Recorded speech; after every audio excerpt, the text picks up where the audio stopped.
하나님 말씀 보시겠습니다. 우리가 함께 은혜 나눌 하나님 말씀은 디모데전서 6장 17절에서 21절까지 말씀입니다. 우리가 함께 은혜 나눌 하나님 말씀은 디모데전서 6장 17절에서 21절까지 말씀. 다 찾으셨으면 함께 한 목소리로 합독하겠습니다. 시작.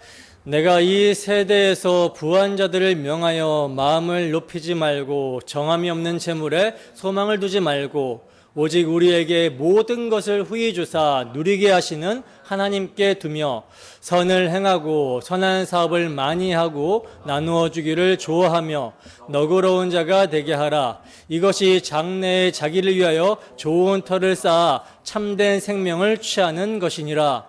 디모데야, 망령되고 헛된 말과 거짓된 지식의 반론을 피함으로 내게 부탁한 것을 지키라. 이것을 따르는 사람들이 있어 믿음에서 벗어났느니라. 은혜가 너희와 함께 있을지어다. 아멘.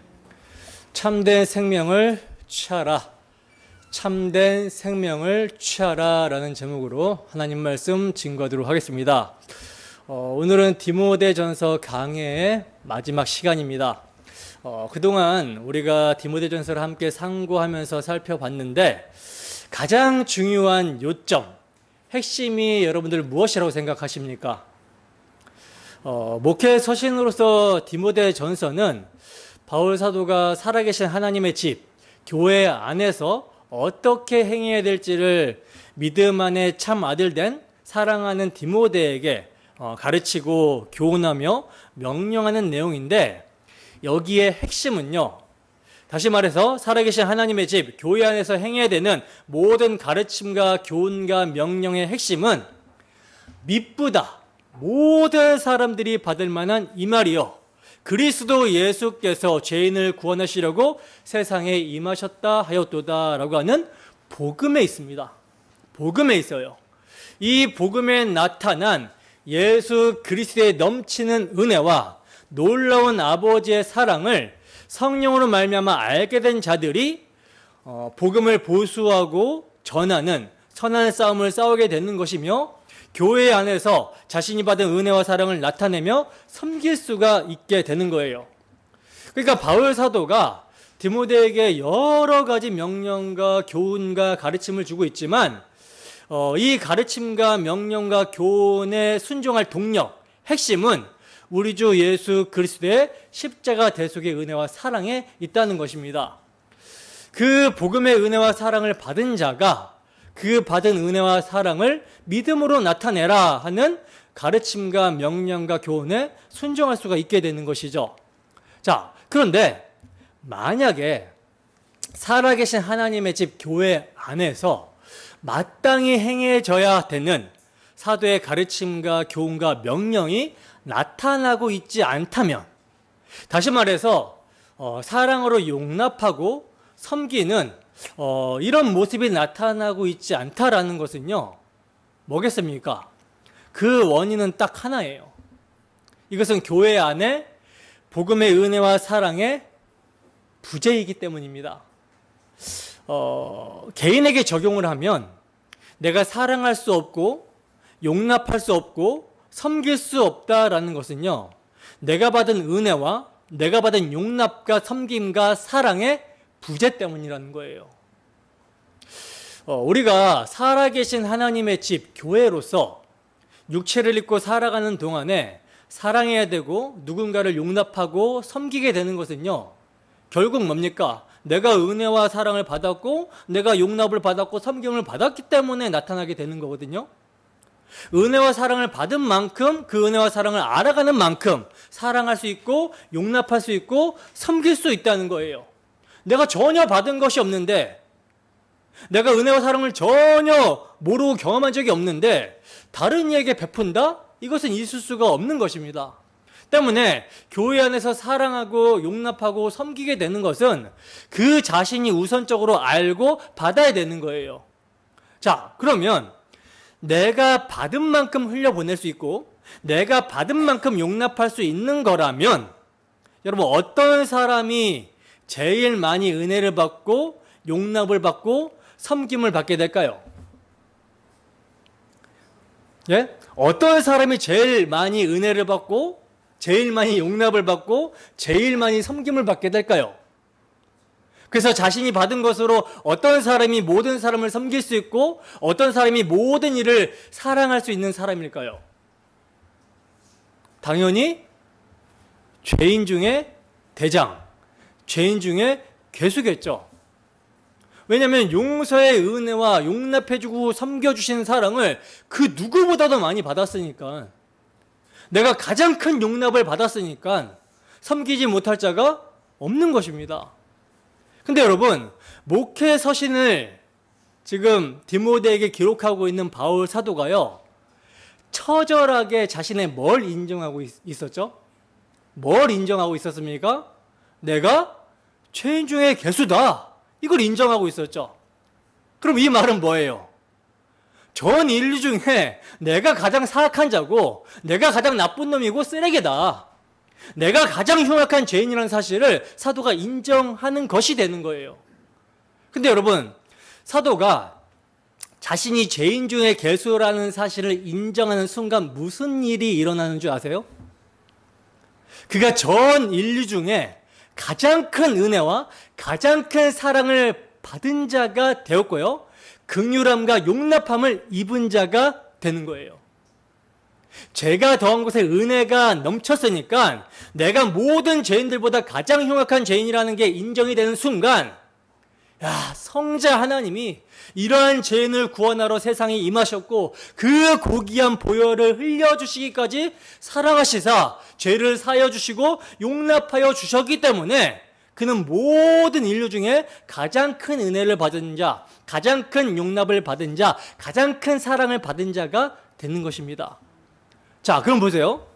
죄인 중에 대장이 가장 큰 은혜와 사랑과 용납과 섬김을 받은 것이 이게 사실이라면, 이것이 그에게 참으로 복음이라면, 그 은혜와 사랑과 용납과 섬김을 받은 자가 사랑하지 못할 자, 용납하지 못할 자, 섬기지 못할 자가 어디 있겠습니까?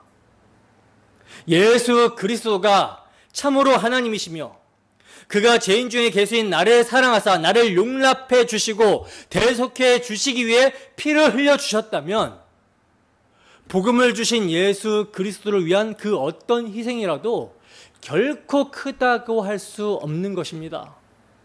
이게 여러분, 사도 바울이 하나님의 집에서 어떻게 행해야 될지를 알게 하기 위해 기록하고 있는 디모데 전서의 목회 서신의 핵심이에요.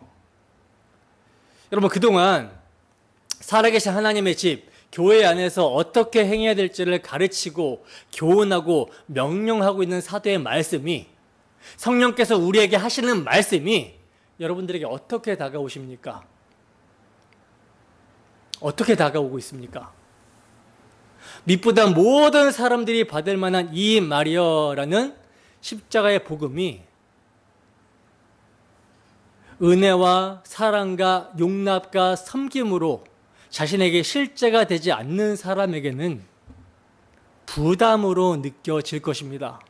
그러나 자신을 참으로 죄인 중에 괴수라고 인정하고 그 죄인 중에 괴수에게 임한 은혜와 사랑, 용납과 섬김이 실제가 된 자들에게는요, 실제 내가 죄인 중에 괴수다라는 것을 인정하고 이 죄인 중에 괴수에게 넘치는 은혜가 임해서 실제가 된 자들에게는 자신을 정말 구원하여 주심도 감사한데 사명까지 주심에 감격하고 감사하면서 순종의 모습을 나타내게 되는 거예요. 물론 아직 몸의 구속이 일어나지 않았기 때문에 남아있는 육의 소욕이 끊임없이 방해하는 가운데 말씀대로 순종하지 못하는 그런 자신의 연약함 또한 보게 되지만, 거기서 낭망하고 주저앉아서 자기 모습을 보면서 낭망하고 주저앉아서 자기 연민에 빠지는 그런 모습으로 가는 것이 아니라, 이러한 자신을 온전한 사랑과 온전한 은혜와 온전한 용납과 온전한 섬김으로 붙드시는 믿음의 주, 온전하게 하시는 예수 그리스도를 바라보며 그가 이미 우리를 십자가에서 온전하게 하셨고 온전하게 하실 것을 믿음으로 한 걸음 한 걸음 순종하며 가는 거예요. 여러분, 우리가 함께 이러한 순종의 걸음을 걷기를 소원합니다. 여러분들의 연약한 모습을 보지 마세요. 하나님의 위대하심과 하나님의 크심을 바라보시기 바랍니다. 그리고 그 크신 하나님이 연약하고 티끌에 불과한 먼지덩이인 우리에게, 반역한 죄인에게, 죄인 중에 괴수에게 어떤 일을 행하셨는지 그것을 묵상하세요. 그러면 낭망하고 주저앉아 있다가도 벌떡 일어나서 주를 위해서 달려가게 될 것입니다.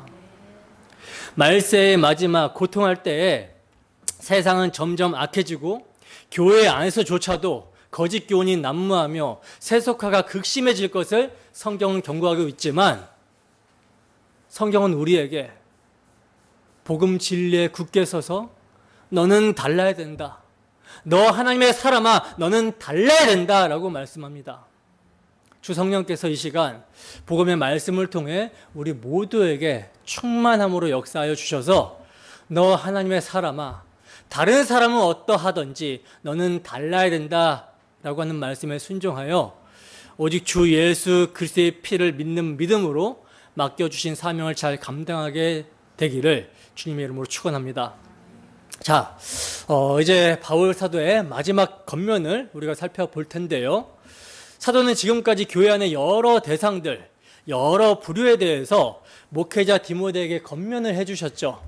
모든 사람들이 받을 만한 말, 기쁜 소식인 복음을 근거로 목회를 이런 식으로 하고, 또 누구에게 이렇게 권면하라, 바로 앞에서는 너 하나님의 사람아 라고 부르면서 디모데와 또 이제 이 땅을 살아가는 하나님의 사람들에게 권면을 해주셨습니다. 그리고 이제 그 마지막 권면을 해주시고 있는데, 그 마지막 권면의 대상이 누구예요? 교회 안에 있는 부자들이에요. 부자 그리스도인들. 8절에서 10절까지의 말씀에서는 부하려고 하는 교회 안에 가난한 사람들에게 대해서 권면을 해주셨는데, 이제 마지막에 와서는 교회 안에 있는 부자 그리스도인들에 대해서 권면을 해주시고 있는 거예요. 당시 에베소는 부유한 도시로서 부자들도 예수님을 믿고 교인으로 등록이 된 분들이 있었는데, 이들을 향해서 복음을 받은 그리스도인으로서 어떻게 살아야 마땅한지를 가르침을 주고 있는 거예요. 그리고 20절에서 21절이 이제 끝인사면서 마지막 당부라고 할 수가 있는데, 디모데에게 최종적으로 당부하는 내용, 그리고 축복하며 인사로 마치는 내용이 나오고 있습니다. 오늘 본문의 핵심절은 19절이에요. 장래에 참된 생명을 취하는 것. 이것이 그리스도인들의 궁극적인 소망이죠. 때문에 여기에 중심점이 있습니다. 그리스도인들이 참된 생명을 취하는 데 있어서 돈에 대한 인식이 잘못되어지게 되면 큰 방해가 있을 수가 있겠죠. 그래서 사도가 마지막 교훈을 주실 때도 돈에 대한 가르침을 주고 있는 것입니다. 사도는 교회 안의 부자들에게 일만 악의 뿌리가 되는 돈을 사랑하지 말고 하나님께만 소망을 두고 하나님께서 맡겨주신 돈을 선한 일을 하는데, 선한 사업을 하는데 잘 사용하라고 당부를 해주시고 있는 거예요. 자, 이 점을 이제 우리가 염두에 두고 본문을 자세히 살펴보도록 하겠습니다. 본문 17절 상반절만 보겠습니다. 함께 했습니다. 시작. 내가 이 세대에서 부한 자들을 명하여 마음을 높이지 말고 정함이 없는 재물에 소망을 두지 말고. 아멘. 자, 보세요. 사도는 디모데에게 너는 이 세대의 부한 자들에게 명령하라 이렇게 말씀을 하고 있어요.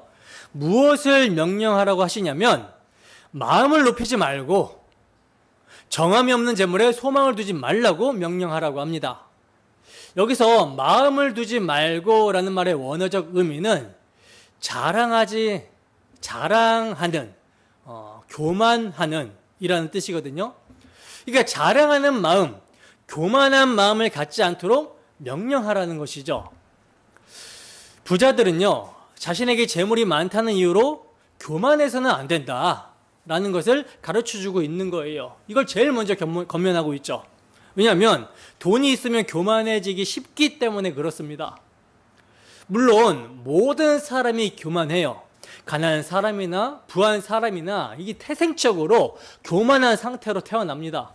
근데 가난한 사람은요, 이 교만을 나타내려고 하는데 자기 수중에 뭔가 없고 건강도 약하고 이러면 자신의 교만을 나타낼 것이 없어서 어쩔 수 없이 자신을 낮추고 있는 상태인 것일 뿐이지 그 뿌리는 그대로 있어요. 그래서 자신을 낮추고 있는 상태가 어떻게 나타나게 되냐면 자기 연민으로 나타나게 되는 것입니다. 자기 연민. 타인에 비해 소유물이 적은 자신을 초라하게 여기기도 하고 많이 가진 자 앞에서 적게 가진 자신을 부끄럽게 여기면서 자기를 굉장히 처량하고 되게 불쌍한 사람이라고 여긴다라는 것이죠.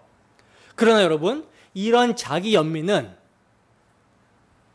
자기가 되고 싶은 나, 그러니까 마음을 높은 데 품고 있어서 나타나게 되는 지독한 자기 사랑의 방편이에요. 죄입니다, 죄. 그러니까 가난한 사람도 교만한 죄인이지만 표면적으로는 교만을 나타낼 게 없어서 나타내지 못하고 있는 것뿐이라는 거예요.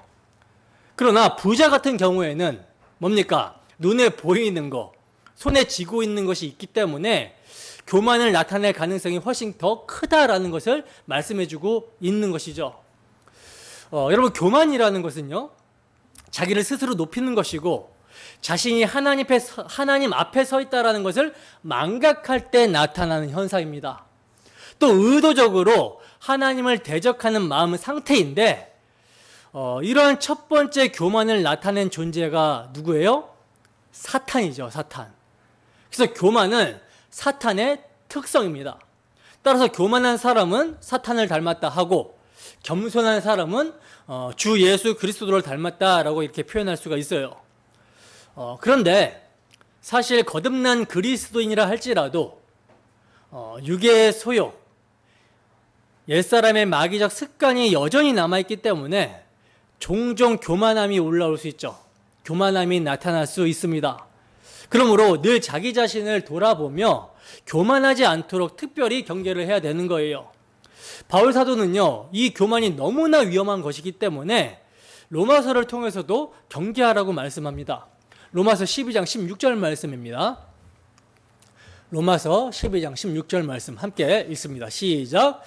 서로 마음을 같이 하며 높은 데 마음을 두지 말고 도리어 낮은 데 처하며 스스로 지혜 있는 채 하지 말라. 아멘. 여러분, 인간의 본성, 타락한 본성은요, 돈이 많아도 교만할 수 있고요, 건강해도 교만할 수 있고, 지식이 많다고 해도 교만할 수 있고, 그러니까 조금만 자신에게 뭔가 있다거나 다른 사람들보다 내가 조금만 뭔가 나아 보인다면 교만할 수 있기 때문에 사도는 이토록 교만을 경계하고 있는 거예요. 자, 그리고 계속해서 사도는 무엇을 명령하라고 하냐면 정함이 없는 재물, 즉 정함이 없는 돈에 마음을 두지 말라, 소망을 두지 말라라고 명령을 하라고 합니다. 정함이 없다라는 것은 이 재물, 돈이라는 것이 우리가 마음으로 의지할 만큼, 우리가 기댈 만큼 확실한 것이 아니라는 것을 말씀하고 있는 것이죠. 그러니까 돈의 불확실성이에요. 돈의 불확실성.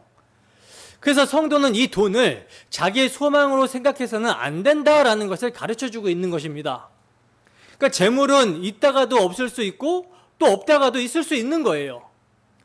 그러므로 이렇게 한순간에 없어질 수 있는 것, 이런 것에 내 마음을 두고 있다면 내 마음도 없어지는 재물과 함께, 날아가는 재물과 함께 날아갈 수가 있게 되겠죠. 그 날아간 상태는 우리를 뭐라고 표현하냐면 허무함이라고 표현합니다. 허무함. 그러므로 재물로 인해서 마음이 높아지는 사람은 거짓 확신에 의한 교만에 빠진 거예요. 확실하지도 않은 것을 가지고 나는 너보다 훨씬 나아라고 생각하면서 교만해 있는 상태, 거짓된 자만에 빠져 있는 그런 상태라는 것입니다. 그래서 지혜로운 솔로몬 왕은요, 재물의 허무함에 대해서 이렇게 가르쳐주고 있어요. 잠언 23장 4절에서 5절 말씀입니다. 자, 함께 했습니다. 시작. 부자 되기에 애쓰지 말고 내 사사로운 지혜를 버릴지어다. 내가 어찌 허무한 것에 주목하겠느냐. 정령의 재물은 스스로 날개를 내어 하늘을 나는 독수리처럼 날아가리라. 아멘. 보세요. 지혜의 왕이라고 하는 솔로몬은요, 한순간에 없어질 허무한 재물에 주목하지 말라고 말하면서 그 재물의 허무함을 뭐라고 표현합니까? 재물이 스스로 날개를 내어 하늘을 나는 독수리처럼 날아가 버리는 것으로 비유를 하고 있어요. 그러므로 이런 재물에 마음을 두면 정작 생명을 주는 하나님의 말씀을 들어도 마음에 열매를 맺지 못하고 하나님의 말씀과 무관하게 살아가게 되는 것입니다. 굉장히 위험한 것이죠.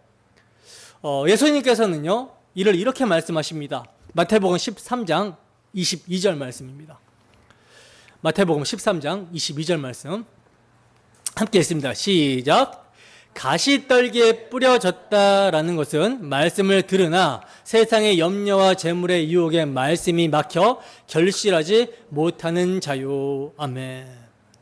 지금 예수님께서 씨 뿌리는 비유를 드신 것인데 씨는 말씀이잖아요. 그죠?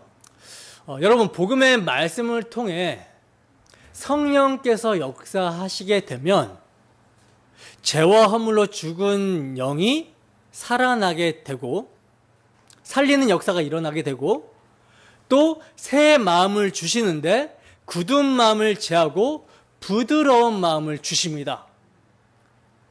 그런데 지금 가시떨기에 말씀이 뿌려졌다라는 것은 그 심령이 지금 어떤 상태라는 거예요? 은혜가 되고 있지 않는 상태라는 것이죠. 그러니까 굳은 마음이 제거가 되지 않은 거예요. 그러니 복음을 들어도, 말씀을 들어도 그 말씀이 마음에 실제가 되지 않는 것입니다. 여전히 세상이 실제인 거예요. 그래서 세상의 염려와 재물의 유혹으로 인하여 하나님의 말씀이 그에게 생명이 되어 풍성하게 열매를 맺는 것이 아니라 이것을 계속 무시하고 돈이 자신을 살리는 생명인 것처럼 여기고 사는 것이죠. 그래서 시험에 드는 거예요. 그러나 여러분, 재물은 정함이 없으나 하나님의 말씀은 확실하고 또 영원합니다. 세상이 사라져도 하나님의 말씀은 영원하다라는 거예요. 이 말씀만은 움직이지 않는다라는 것입니다. 재물은 날개가 달려서 사라지고요. 우리가 가장 확실하다고 하는 우리의 존재됨조차도 늙고 썩어짐의 종로로 타다가 사라집니다. 여러분, 나라는 존재가 사라지게 된다면 그 나라는 존재가 붙들고 있는 유한한 것들은 어떻게 되겠습니까? 같이 사라지게 되는 거죠. 그러니까 붙들 게 우리는 없는 거예요, 사실은. 뭐만 붙들어야 됩니까? 오직 주의 영원하신 말씀만 붙들어야 되는 거죠. 그 말씀만 영원하고 확고부동하다는 거예요. 그러므로 이 복된 말씀을 마음에 두고, 복된 말씀을 마음에 두고 재물에 마음을 쏟지 않는다면, 유한한 존재인 자가 유한한 것에 마음을 쏟지 않는다면 그 사람은 복된 사람이고 그 사람은 정말 지혜로운 사람이라고 말할 수 있는 것이죠. 여러분들은 어떤 사람입니까? 지혜로운 사람입니까? 아니면 어리석은 사람입니까? 자, 그러면 우리가 마음을 높이지 않고 자랑하는 마음, 교만한 마음을 가지지 않고 마음을 낮추며 정함이 없는 재물에 소망을 두지 말라고 사도는 명령을 하고 있는데, 어떻게 하면 우리가 마음을 높이지 않고 정함이 없는 재물에 소망을 두지 않을 수 있는가? 이 점을 사도는 본문 17절 하반절에 말씀합니다. 함께 읽습니다. 시작. 오직 우리에게 모든 것을 후히 주사 누리게 하시는 하나님께 두며. 아멘. 자, 보시면 사도는요, 우리가 마음을 높이지 않고 정함이 없는 재물에 소망을 두지 않을 수 있는 방도로, 유일한 방도로 오직 우리에게 모든 것을 후히 주사 누리게 하시는 하나님께 두라, 이렇게 권면을 하고 있어요. 말씀을 하고 있습니다. 여러분, 사도는 하나님께서 우리에게 모든 것을 후히 주셨다라고 말씀하고 있는데, 하나님이 우리에게 주신 모든 것이 무엇입니까? 하나님이 우리에게 주신 모든 것이 뭐예요? 당신의 가장 귀한 독생자, 당신의 전부라고 할 수 있는 우리 주 예수 그리스도를 죄인 중에 괴수인 우리를 위해 정말 받을 자격과 공로가 있어서가 아니라 천인공로한 반역자들, 경건치 않고 죄인이며 원수인 우리를 위해 하나님은 당신의 아들을, 당신의 전부를 십자가의 화목제물로 내어주셨다라는 거예요. 따라서 하나님께 소망을 두라고 하는 것은요, 세상에는 소망을 둘 것이 없다, 이 뜻이고, 율법 아래, 죄 아래, 사망 아래, 진노 아래 처한 인간에게는 아무리 세상의 가치, 땅의 가치를 많이 소유한다라고 해도 그것과 함께 결국 헛됨과 사망으로 끝날 인생임을 알고 오직 멸망받아 마땅한 죄인을 존귀하게 여기시고 사랑하심으로 당신의 전부인 아들을 화목제물로 내어주신 그 하나님에게만, 그 하나님의 구원에만 소망을 두라고 하는 거예요. 자, 그리고 사도는요, 그 하나님께서 모든 것을 우리에게 후히 주실 뿐만 아니라 누리게 하신다라고 말씀하고 있는데, 여러분, 하나님이 우리 주 예수 그리스도를 주시기만 하시고 그 예수 그리스도께서 이루신 모든 것을 누리지 못하게 하신다면 이건 여러분 더 비참해지는 것이죠, 사실. 예를 들어서 아버지가 자식이 좋아하는 그 맛있는 음식을 이제 퇴근하는 길에 사왔어요. 근데 마침 그 자식이 장염에 걸려가지고 계속 설사를 하면서 죽밖에 먹지 못하는 상황이라면 아버지가 퇴근하면서 사온 그 음식은 그가 볼 때 어떤 음식이에요? 그림의 떡이 되는 거죠. 그러니까 음식이 주어졌는데 음식의 맛을 누리지를 못하는 거예요. 그러나 하나님은요, 모든 것을 후히 주실 뿐만 아니라 뭐하게 하신다? 누리게 하신다라는 것입니다. 누리게 하신다.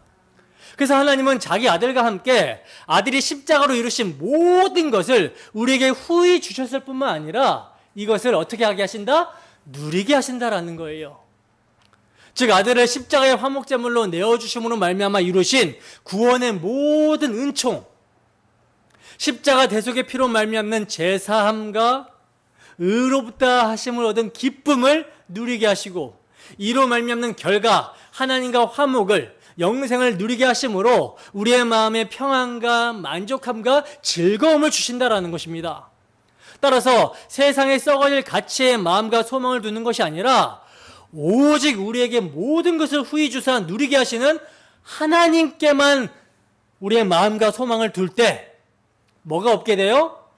어떤 자랑을 하거나 교만하지 않는 낮은 마음을 가질 수가 있으며 정함이 없는 재물에 마음을 두지 않을 수가 있게 되는 것이죠.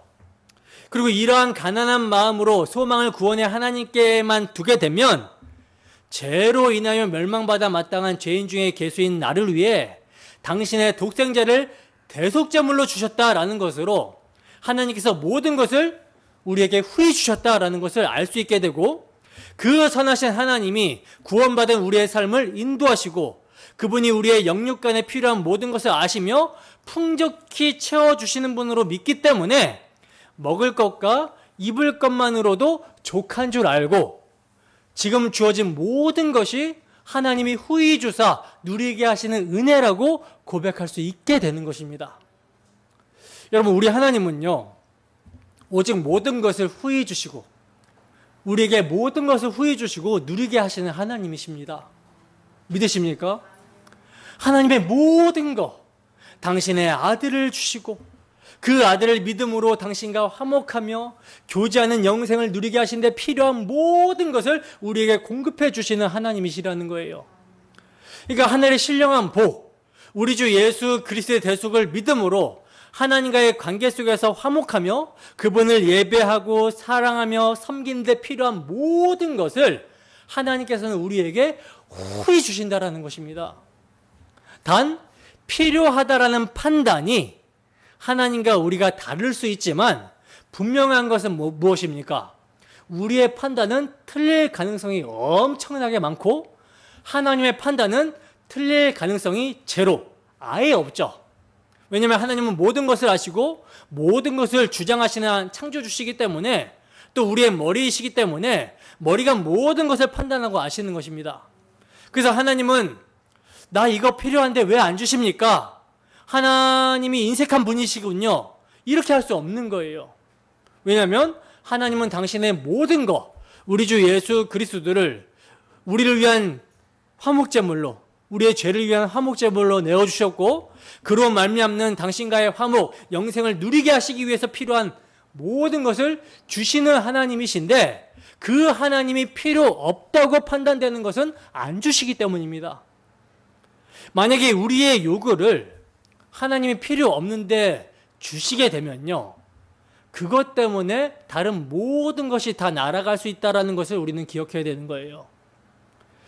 여러분, 사도 바울이 오늘 본문을 통해 하나님을 모든 것을 후히 주사 누리게 하시는 분으로 묘사를 하고 있는 것은요, 아마도 교회 내에 침투했던 거짓 교사들, 여러 부류가 있는데 그 중에서 영지주의자들을 의식하고 한 표현으로 보여집니다. 영지주의자들, 거짓 교사들은 금욕주의인 것을 교인들에게 가르쳤잖아요. 금욕, 그러니까 어떤 음식물은 먹지 말라, 물질은 악한 것이다, 다 필요 없다 등등 자신들의 가르침을 받는 자들의 삶을 굉장히 허무하고 염세주의적인 어떤 삶으로 만들어버리고, 영적인 것만 중요하다라고 하면서 그 영적인 것도 자신들만 아는 어떤 특별한 지식, 이것만이 가치 있다라고 가르치는 자들이었어요. 그러나 이렇게 금욕주의적인 가르침을 사도는 반대합니다. 영적인 것을 말할 때도요, 우리가 성령의 소욕을 말할 때도요, 우리의 몸이, 우리의 육체가 무시가 되는 게 아니에요. 하나님은 우리의 몸으로 영광을 돌리라 그러죠. 우리의 몸이 무시가 되는 게 아닙니다. 재물에 대한 과도한 욕심으로 그로 인해 파생되는 하나님과의 관계의 악영향을 사도가 경계하는 것이지, 재물 자체, 돈 자체가 악한 것이라고 사도는 생각하지 않았어요. 돈, 재물, 건강, 이런 것은요, 중립적인 것입니다. 물론 건강 같은 경우는 하나님의 창조의 섭리에 따라서 원래 건강한 게 복이죠. 그러나 또 건강함 때문에 교만하게 된다면 그것이 내게 복이 아닐 수 있다는 거예요. 그러니까 하나님께서 베풀어 주신 것들 중에 이것을 복음에 합당하게 사용하는 것, 즉 나 자신을 하나님께서 아들의 피로 사셨다라는 것, 그래서 나 자신이 하나님의 소유라는 것을 인정하고 하나님에 대한 겸손과 또 간절한 마음을 가지고 있는 상태에서 주어진 것을 사용하게 되면 그것은 복을 누리는 것이 되는 것입니다.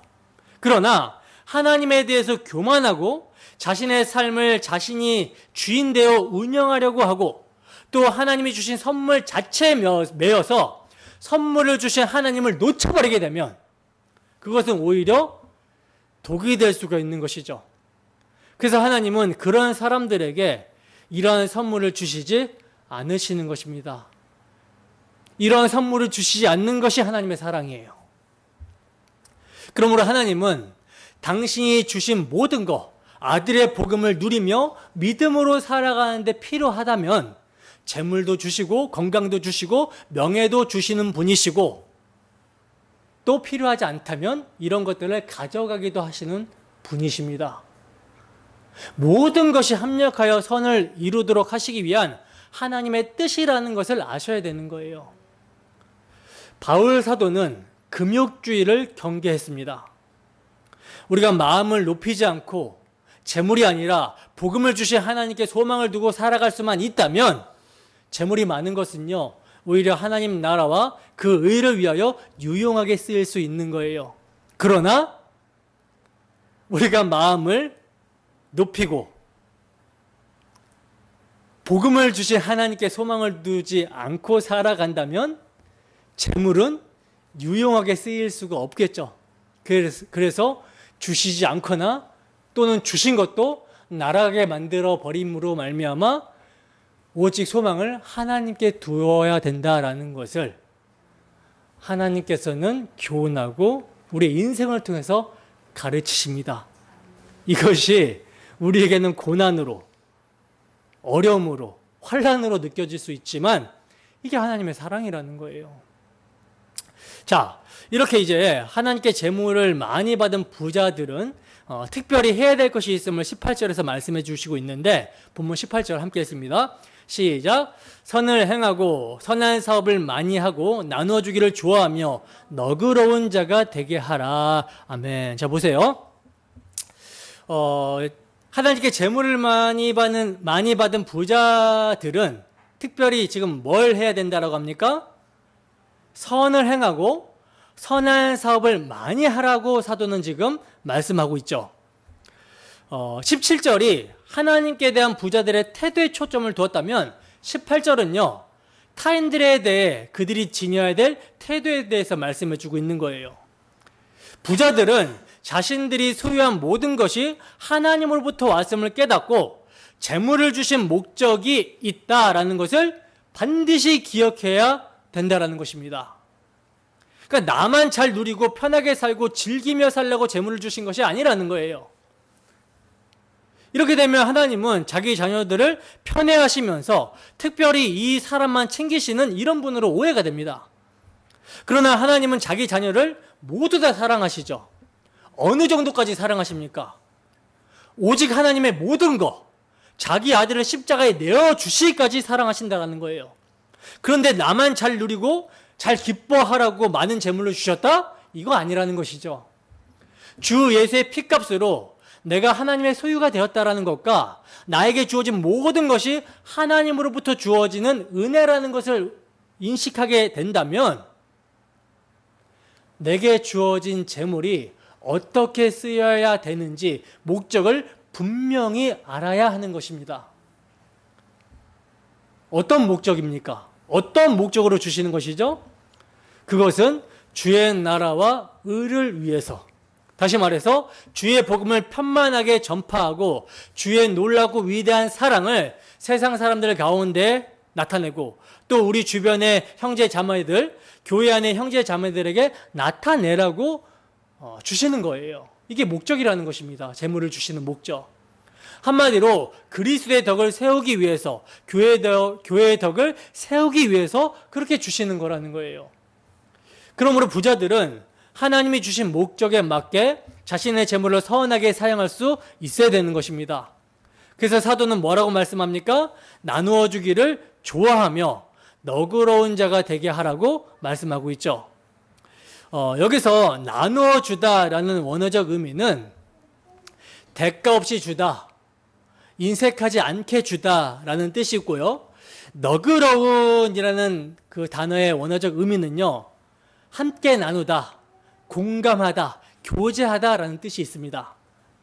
즉 부자 그리스도인들은 자신들이 소유한 물질뿐만 아니라 마음으로도 없는 자들을 공감하고 교제하며 베풀어야 된다는 거예요. 그러니까 돈만 너그럽게 나눠주고 잘 섬겨주라는 것이 아니라 내 마음으로도 그렇게 하라는 것이죠.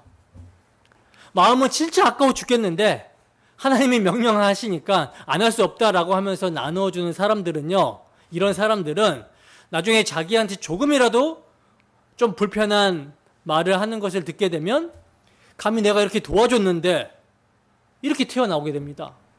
그러니까 마음에 너그러움이 없어요. 복음에 근거한 하나님 사랑, 이웃 사랑이 없는 상태에서 나타난 행동이기 때문에 그냥 자기가 더 우월한 위치에서 불쌍한 사람을 돕는 어떤 공로를 쌓는다고 생각을 하게 됩니다.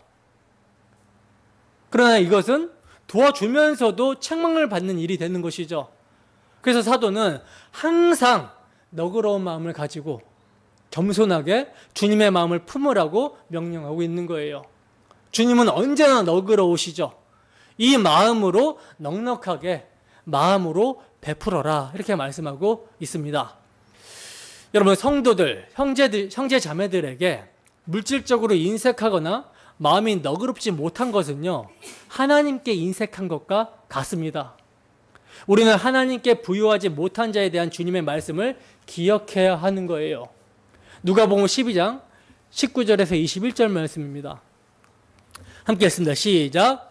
또 내가 내 영혼에게 이르되 영혼아 여러 해 쓸 물건을 많이 쌓아두었으니 평안히 쉬고 먹고 마시고 즐거워하자 하리라 하되 하나님은 이르시되 어리석은 자여 오늘 밤에 내 영혼을 도로 찾으리니 그러면 내 준비한 것이 누구의 것이 되겠느냐 하셨으니 자기를 위하여 재물을 쌓아두고 하나님께 대하여 부여하지 못한 자가 이와 같으리라. 아멘. 그러므로 성도는요, 하나님을 경외하며 소망을 하나님께만 두고 도움이 필요한 분들에게 물질적으로 도움을 주므로 물질 또한 의의 무기로 쓰임받도록 해야 되는 것입니다. 우리의 육신은요, 아무것도 아니에요. 우리가 모은 물질도요, 독수리처럼 날아가 버릴 수 있습니다.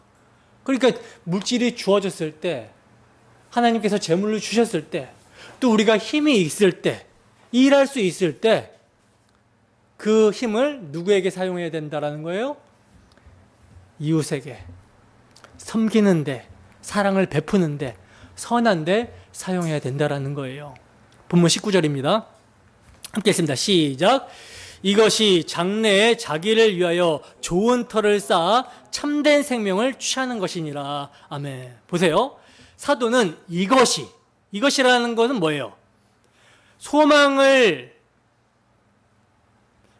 복음을 주신 하나님께 두고 복음에 합당하게 재물을 사용하는 것이 장래에 자기를 위하여 좋은 터를 쌓아 참된 생명을 취하는 것이라고 사도는 말씀합니다. 여기서 터를 쌓는다라는 표현은요, 주님의 표현으로 바꿔 말하면 하늘의 보화를 쌓는다라는 말이거든요. 하늘의 보화를 쌓는다. 즉 모든 것을 후히 주사 누리게 하시는 하나님, 복음을 주시고 그 복음을 누리게 하시는 하나님께만 소망을 두고 복음에 합당하게 선을 행하며 사랑으로 베푸는 삶은 정함이 없는 재물을 세상에 쌓아두는 허무하고 헛된 것이 아니라 조미나 등록이 해하지 못하며 도둑질 당함이 불가능한 하늘의 보화를 쌓는 것이다 라는 거예요. 바로 이렇게 살아가는 사람이 참된 생명을 취하는 거라는 것입니다. 참된 생명을 취한다면 가짜 생명도 있다는 것이죠. 여러분, 참된 생명은 복음, 우리 주 예수 그리스도의 십자가 대속의 피를 믿음으로 창조주 하나님과 화목하게 되어 그분의 생명을 받아서 사는 사람, 이것을 우리는 영생이라고 그러죠. 참된 생명, 영생이라고 합니다. 그러나 거짓된 생명은요, 살았다라고 하는 이름은 가졌고 살아서 걸어 다니고는 있는데 하나님과 무관하게 사는 삶, 불신자들의 생명입니다.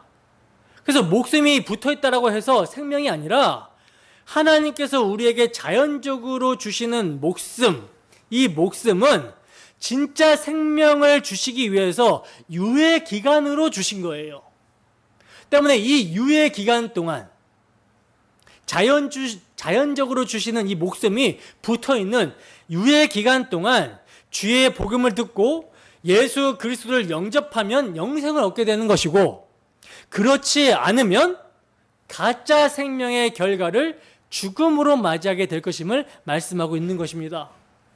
그래서 주 예수 그리스도의 십자가 대속의 복음을 영접하고 영생을 얻게 된 자의 모습으로 복음에 합당하게 선을 행함으로 많이 베푸는 삶으로 사도는 말씀하고 있는 거예요. 바로 이것이 하늘의 터를 쌓아두고 부활을 쌓아두면서 참된 생명을 취하는 것이라고 말씀하고 있는 것입니다. 여러분, 영생은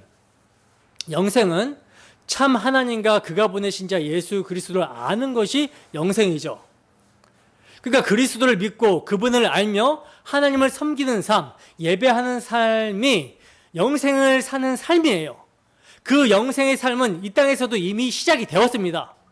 그러니까 우리가 다 영생을 가진 자들이라는 것이죠. 근데 이 영생이 아직 완전하지는 못하죠. 왜냐하면 아직 몸의 구속이 일어나지 않았기 때문입니다.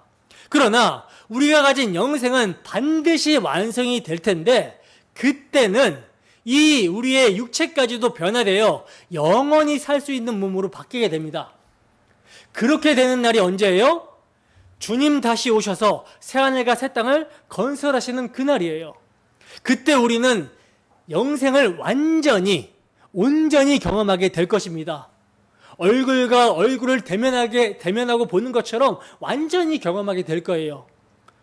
그러니까 지금도 영생은 시작됐으나 주님 재림 때에 완성된다라는 것을 기억하셔야 되는 것이죠. 그래서 사도는 적극적으로 표현하면서 뭐하라? 참된 생명을 취하라고 하는 거예요. 참된 생명을 취하라. 이미 너희가 영생을 살고 있는데 적극적으로 이렇게 살아가고 또 완성된 영생을 취하라. 이렇게 말씀하고 있는 것입니다. 여러분, 영생은 주님이 시작하시고 주님이 마치실 거 확실합니다.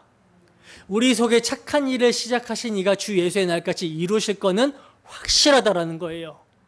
주님이 주신 생명은 주님이 완성시키십니다. 하지만 우리의 마음의 소원과 의지를 사용하셔서 완성의 자리로 이끌어 가신다라는 것 또한 우리는 기억해야 되는 거예요. 하나님께서 이스라엘 백성들을 회복시키시겠다. 포로된 곳에서 자유케 하셔서 약속의 땅, 고국의 땅으로 돌아오게 하시겠다라고 약속을 주셨습니다. 그러나 너희가 기도해야 될지니라 이렇게 말씀을 하세요. 분명 우리에게 시작된 영생을 하나님께서는 주 예수께서 오시는 날 이루실 것입니다. 완성하실 것입니다. 그러나 우리의 마음의 소원과 의지를 사용하셔서 완성의 자리로 이끌어 가신다라는 거예요.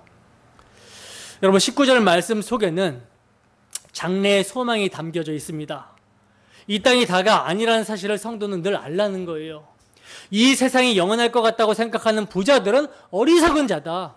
장래가 있다라는 것을 기억하고 또 좋은 터에 대해서 실제로 누릴 터가 분명히 있다. 참생 생명이 있다. 이것을 사도는 기억하라고 하는 것입니다. 여러분, 이것은 교회 안에 부자들에게만 주신 약속이 아니에요. 모든 성도들에게 주신 약속이고 또 모든 성도가 사모해야 되는 것입니다. 장래의 좋은 터, 참된 생명을 취하는 우리 모두가 되었으면 좋겠습니다. 이제 마지막으로 바울 사도는요, 편지를 마치기 전에 다시 한번 디모데에게 당부합니다. 본문 20절 함께 읽습니다. 시작. 디모데야, 망령되고 헛된 말과 거짓된 지식의 반론을 피함으로 내게 부탁한 것을 지키라. 아멘. 보세요. 사도는 이제 마지막으로 다시 한번 디모데에게 망령되고 헛된 말과 거짓된 지식의 반론을 피하라 이렇게 말씀하고 있는데, 망령되고라는 말은 신성을 더럽힌다라는 의미며 헛된 말은 공허한 말을 의미합니다. 그리고 반론은 영지주의자들이 주로 사용한 논법을 의미하는데, 즉 저들의 논쟁에 휘말리지 말고 피하라고 권면하고 있는 거예요. 그리고 피하라는 것이 끝이 아니라 뭐라고 말씀합니까? 부탁한 것, 내가 내게 부탁한 것을 지키라 이렇게 말씀합니다. 자, 보시다시피 거짓 교사들의 가르침을 따르는 사람들이 교회 안에 존재했음을 사도는 보여주고 있으며, 그들이 믿는 바 복음에서 벗어나 다른 신앙으로 살아가고 있음을 말씀해주고 있죠. 여러분, 믿음에서 벗어나는 것으로 인생을 마치게 되면 사망과 저주에 이르게 됩니다. 그러므로 선물로 주신 믿음, 곧 하나님께서 자기 아들을 통하여 행해 주신 복음을 믿는 믿음을 굳게 지켜야 되는 거예요. 물론 이 믿음을 지키는 것도 무엇으로 됩니까? 은혜로 되어지는 것이죠. 은혜로 되어지는 것인데, 이 은혜가 자동적으로 되는 것이 아니라고 말씀을 드렸습니다. 은혜는요, 반드시 우리로 하여금 마음의 소원을 두고 은혜의 수단들을 적극적으로 사용하게 하십니다. 그러므로 그 은혜의 풍요함을 누리게 하시고 하나님을 소망으로 붙들게 하신다는 거예요.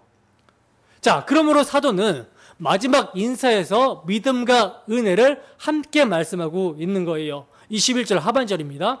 함께 했습니다. 시작. 은혜가 너희와 함께 있을지어다. 아멘.